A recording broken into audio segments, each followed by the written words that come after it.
Hello കൂട്ടുകാരെ, മനസ്സിലായോ ഇതെന്തുവാന്ന്? എല്ലാവരും ഒന്ന് വീഡിയോ നോക്കി ഒന്ന് മനസ്സിലാക്കണം.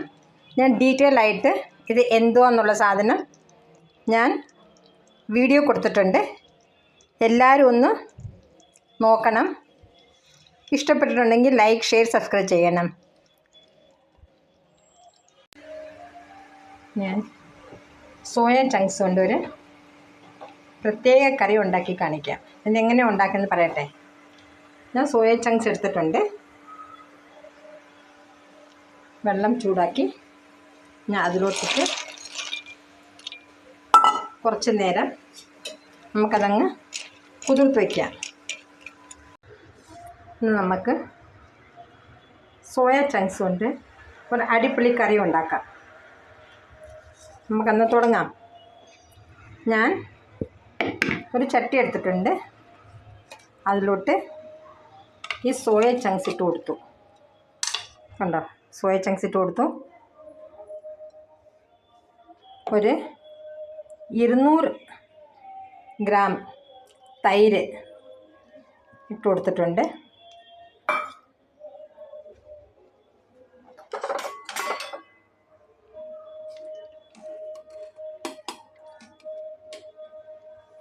ഒരു സ്പൂൺ ഇഞ്ചിയും വെളുത്തുള്ളിയും പേസ്റ്റ്,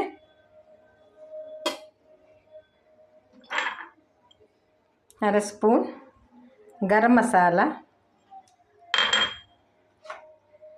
അര സ്പൂൺ ജീര പൗഡർ ഇട്ട് കൊടുത്തു.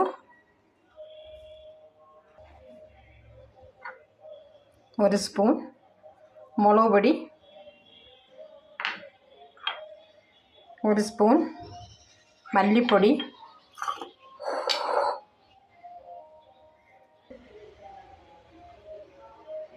അര സ്പൂൺ മഞ്ഞൾപ്പൊടി,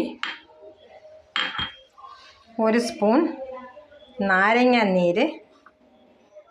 ഞാൻ കുറച്ച് അണ്ടിപ്പരിപ്പ് എടുത്തിട്ടുണ്ട്. അത് നല്ലപോലെ പൊടിച്ച് അത് ചേർത്തു.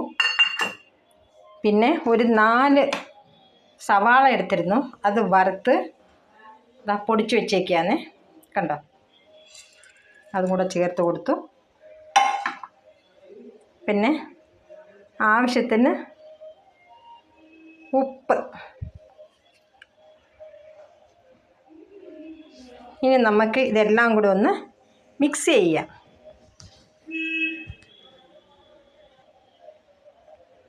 എല്ലാം കൂടെ ഞാൻ മിക്സ് ചെയ്തു.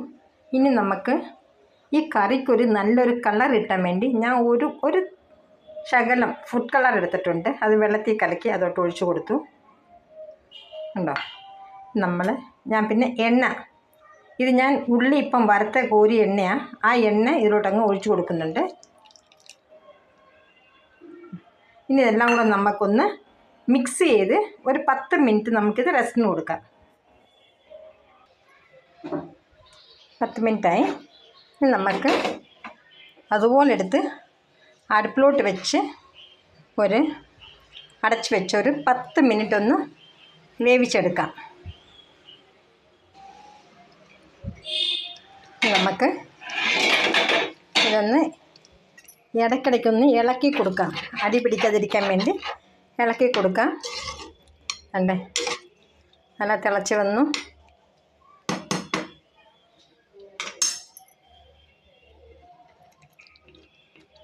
തിളയ്ക്കുന്നുണ്ട്. അതിനുവേണ്ടി ഞാനിപ്പോൾ ഒരു തക്കാളി നീളത്തിൽ മുറിച്ച് വെച്ചിട്ടുണ്ട്.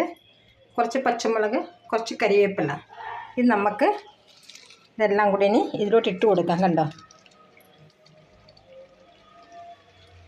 പച്ചമുളക്, തക്കാളി എല്ലാം കൂടി ഇട്ട് കൊടുത്ത് നല്ലപോലെ ഒന്ന് ഇളക്കാം. എന്നിട്ടിനി ഇത് അടച്ച് വെച്ച് കുറച്ച് നേരം കൊണ്ട് നമുക്ക് ഇത് വേവിച്ചെടുക്കാം. തുറന്ന് നോക്കാം.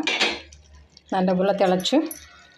ഒന്ന് ഇളക്കി കൊടുക്കാം. അടി പിടിക്കാതിരിക്കാൻ വേണ്ടി ഇടയ്ക്കിടയ്ക്കൊന്ന് ഇളക്കി കൊടുക്കണം. ഉണ്ടോ, അടിപൊളിയല്ലേ? എങ്ങനെ നമ്മളെ ഇറച്ചി കറി വയ്ക്കുന്ന കണക്ക് തോന്നുന്നില്ലേ? മട്ടൻ കറി. ഒരു 5 മിനിറ്റും കൂടെ ഇതൊന്ന് അടച്ചു വയ്ക്കും. നല്ല ഒന്ന് വേവട്ടെ. നമുക്കൊന്ന് തുറന്നു നോക്കാം. കണ്ടോ, നമ്മളെ അടിപൊളി സോയ ചങ്ക്സ് കറി റെഡിയായി. ഇനി നമുക്ക് കുറച്ച് മല്ലിയില ഇട്ട് അത് ഗാർണിഷ് ചെയ്യാം.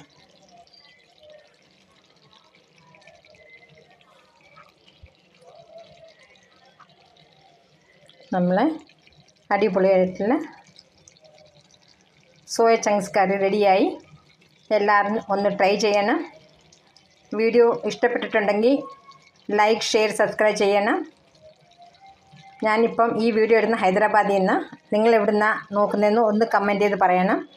Thank you for watching.